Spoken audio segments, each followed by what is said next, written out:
Hi guys, welcome to 5 days of fun channel. ఈ వీడియోలో మనం మోహన్ లాల్ గారు నటించిన ఎంపురాన్ లూసిఫర్ 2 మూవీని చూస్తున్నప్పుడు నాకు ఎలాంటి ఎక్స్పీరియన్స్ కలిగింది అనే విషయాన్ని మాట్లాడుకుందాం. ఈ మూవీని పృథ్వీరాజ్ సుకుమారన్ గారు డైరెక్ట్ చేశారు. మూవీ స్టార్ట్ అవడమే హై యాక్షన్ సీన్‌తో స్టార్ట్ అవుతది. యాక్షన్ సీన్ అంటే ఏదో హీరో ఇంట్రో అనుకున్నారు. అంత లేదండి. అది విలన్ ఇంట్రో సీన్.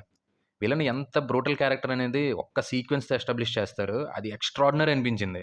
ఆ తర్వాత ప్రెజెంట్‌లోకొచ్చి 'లూసిఫర్‌లోని క్యారెక్టర్స్ అన్నీ ప్రెజెంట్ ఎలా ఉన్నాయి అనేది మనం తెలుసుకోవడం కోసం అందరిని మనకు చూపిస్తారు. మనం కూడా అందరికీ హాయ్ చెప్పేసి, ఇంక అందరిని చూపించింది చాలురా బాబు! 'మోహన్ లాల్' గారిని చూపించరా అని డైరెక్టర్ గారిని అడిగినప్పుడు, అబ్బా! 'లూసిఫర్‌లోనే నేను అంత త్వరగా చూపించలేదు. ఇది ఆ 'లూసిఫర్‌కి' సీక్వెల్. అంత త్వరగా చూపించేస్తానా?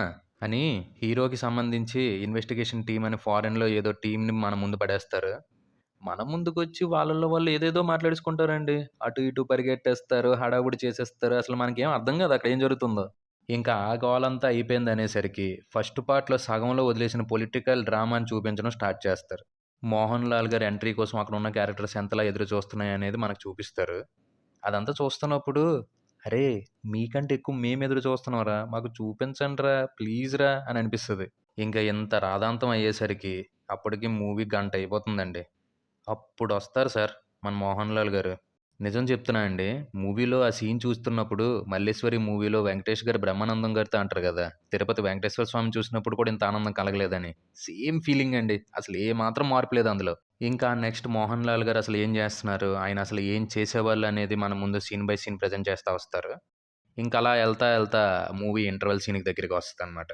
ఆ సీన్‌లో మూవీలో స్టార్టింగ్‌లో ఒక సీన్‌కి లింక్ చేస్తూ ఇచ్చిన ఇంటర్వల్ బ్యాంగ్ ఏదైతే ఉందో అది చాలా అనిపించింది. ఇంకా ఆ తర్వాత స్టార్ట్ అవుతదండి సెకండ్ హాఫ్. ఫస్ట్ పార్ట్‌లో ఉన్న ఆ పొలిటికల్ డ్రామాని రిఫ్లెక్ట్ చేస్తూ రాసుకున్న క్యారెక్టర్స్ మధ్య సీన్స్ అన్నీ గూడా చాలా అనిపిస్తాయి. ఎస్పెషల్లీ 'మోహన్ లాల్' గారు తన సిస్టర్‌ని మీట్ అయ్యే సీన్ గాని, తన బ్రదర్‌తో వచ్చే సీన్ గాని చాలా మంచి ఫీల్‌ని జనరేట్ చేసాయి.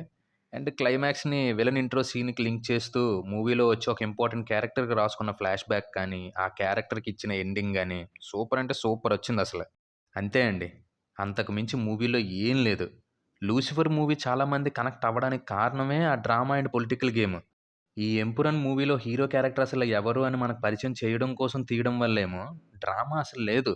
అంటే ఉన్నది. అది మనకంత ఏమి అనిపించలేదు. కనెక్ట్ అవ్వలేదసల. మూవీ రన్ టైమ్ కూడా 3 అవర్స్ దగ్గర ఉందండి. చాలా అంటే చాలా లెంథీ ఫీలింగొచ్చింది. అంటే ఇప్పుడు 3 అవర్స్ ఉన్న మూవీస్ అన్నీ లెంథీ అన్న ఫీలింగ్ కాదు. ఇప్పుడు 'అర్జున్ రెడ్డి' ఉంది. అది చాలా మందికి కనెక్ట్ అయ్యింది. ఫ్లోలో ఎళ్ళిపోద్ది. ఇప్పుడు 'పుష్ప 2' ఉంది. 3 అవర్స్ 40 మినిట్సో ఎంతో ఉంటది. అయినా కూడా ఎక్కడ కూడా మనకు బోర్ కొట్టదు. ఇప్పుడు 3 అవర్స్ లెంత్ మ్యాటర్ కాదు. దాన్ని ఎలా ప్రెజెంట్ చేసామనేది మ్యాటర్.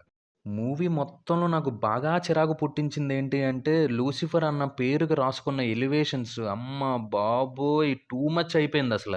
మూవీ మొత్తంలో ప్రతి 10 మినిట్స్‌కొకసారి ఎల్ షేప్ రిఫరెన్స్‌తో ఇస్తూనే ఉంటారు. ఇంక సెకండ్ హాఫ్‌లో ఒక పాయింట్‌కొచ్చేసరికి ఇంకా ఎన్ని సార్లు ఇస్తార్రా? ఆపండ్రా! ప్లీజ్‌రా అనిపిస్తది. సినిమా కోసం ప్రొడ్యూసర్స్ మామూలుగా ఖర్చు పెట్టలేదండి. ప్రతి ఫ్రేమ్‌లోని రిచ్‌నెస్ ఓవర్‌లోడెడ్ అండి. చాలా అంటే చాలా గ్రాండ్‌గా ప్రెజెంట్ చేశారు. కానీ ఆ ప్రెజెంటేషన్ మీద పెట్టిన కాన్సంట్రేషన్ ఏదో స్క్రిప్ట్ డెవలప్‌మెంట్ మీద కూడా పెట్టుంటే అదిరిపోయేది కదా అనిపించింది. మూవీలో ప్రతి క్యారెక్టర్ కూడా చాలా ఎక్స్‌పీరియన్స్‌డ్ ఆర్టిస్ట్‌లే. సో, అందరూ కూడా వాళ్ళ స్క్రీన్ స్పేస్‌లో చింపి పడేశారు. Music by Deepak Dev. Songs okay అనిపించాయి. బీజీఎం మాత్రం పగిలిపోయింది. ఎలివేషన్ షాట్స్‌కి దేవ్ గారు ఇచ్చిన ఆర్ఆర్ చాలా బావుంది. సినిమాటోగ్రాఫర్ సుజిత్ వాసుదేవ్ గారిని కూడా నిజంగా అభినందించాలండి. సినిమా మనకు ఆ రేంజ్‌లో అంటే అంత గ్రాండ్‌గా మనకు కనిపించిందంటే ఆయన వల్లే. ఓవరాల్‌గా 'ఇంప్రెన్' మూవీ నా వరకు డెడ్ స్లోగా ఉన్నప్పటికీ ఆ ప్రెజెంటేషన్ వల్ల అలా టైమ్ పాస్ అయిపోయింది. అదండి 'ఇంప్రెన్' మూవీ చూస్తున్నప్పుడు నాకు కలిగిన ఎక్స్‌పీరియన్స్. ఇంకో మూవీ ఎక్స్‌పీరియన్స్‌తో మళ్ళీ మీ ముందుకొచ్చేస్తాం. Until then stay safe and be happy. Bye bye.